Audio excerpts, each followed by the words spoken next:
Hi, good morning everyone. Welcome to the lesson Energy Management and Economics. Okay, so today I'm going to give you a broad picture of why we are learning about this subject called energy management, and somehow it is economics. Why the economics is coming into picture?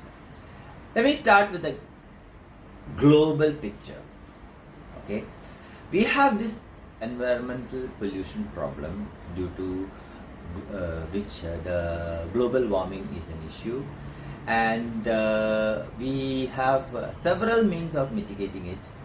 Singapore have got this green mark standard by which we make it buildings green. When you say building green, it is just not making the greenery in the building. It is also very important to make it energy efficient. Okay, so from the energy efficiency point of view, energy management is a very important factor. Okay, now to give a bigger picture for you, Institute of Engineers have initiated this program called Singapore Certified Energy Manager, or SCEM. Okay, so this program has got at two levels. Okay, one is associate level. If you are a diploma holder, you can take it at associate level or at professional level. I have passed it in professional level if you are an engineer. Okay, now to lead to this particular certification, there are a few subjects that you need to know. One is energy auditing in a building or a facility. Okay, so energy auditing and measurement, which you have just studied.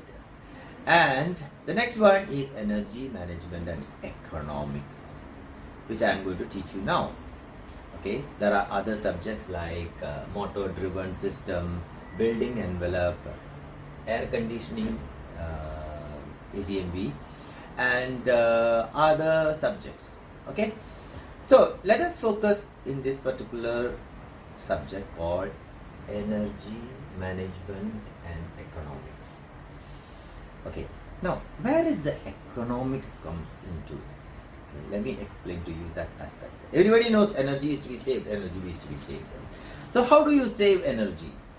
So let's take a very old building like Takashimaya, okay, which is established maybe 40 years back or 35 years back. So the installations like chiller plant and other electrical appliances must be very, very, very old, 30 years old. Okay, at that point of time, the technology was very, very, cannot say poor, but not advanced as compared to today. Today, you can get a chiller which is consuming much less power and giving the same job. Okay, as you have seen, all the equipments now is conforming to Green Mark standard. They say if you buy air conditioning, they will say 3 ticks or 5 ticks, 4 ticks, etc. What is this tick? It's energy efficiency stamp. Okay, so whether you take a home appliance like a refrigerator, washing machine, dryer, or even air conditioner, we have this tick system. Okay, now come to big buildings. Okay, we have benchmarkings and standards to state whether the building is energy efficient or not. Okay, you have already studied energy auditing, how to audit a building and benchmark it with good or bad. Okay, now in order to make the system efficient, you have to upgrade certain things. Say for example, the chiller plant has to be replaced to a better system to make the air conditioning system more energy efficient. Or the lighting has to be all changed with the conventional lighting to LED lighting or the modern lighting system. This costs money. That is why the economics comes. Okay, Let's take a simple example. Okay, this is an example, so the numbers I'm going to quote is not the real ones, it is hypothetical numbers. Takashimaya. 1 month electricity bill is 500,000. Example. Okay.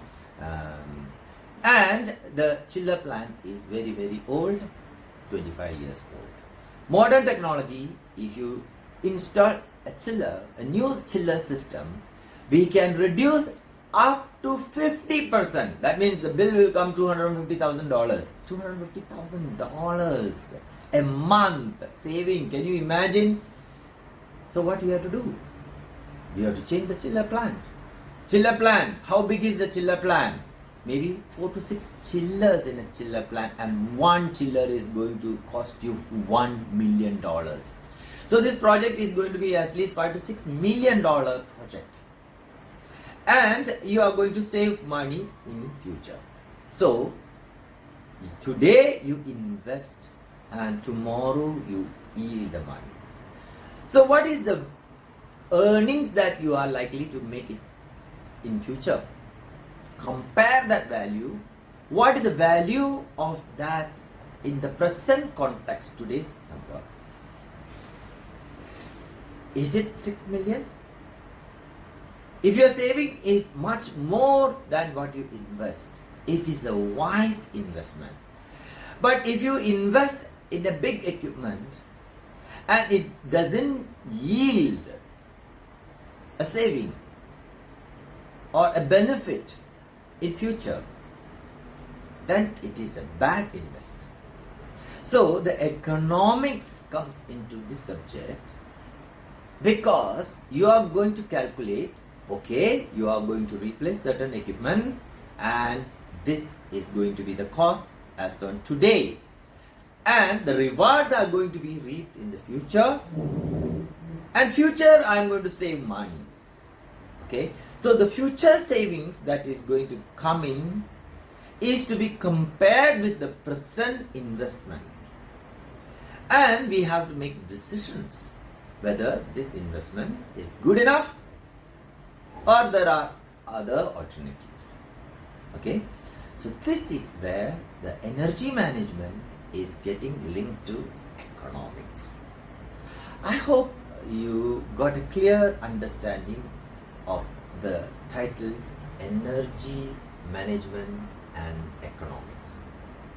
So I'm going to teach a lot on economics in this, not only of an energy technologies. Okay, so get ready, let's start for the lessons. Thank you.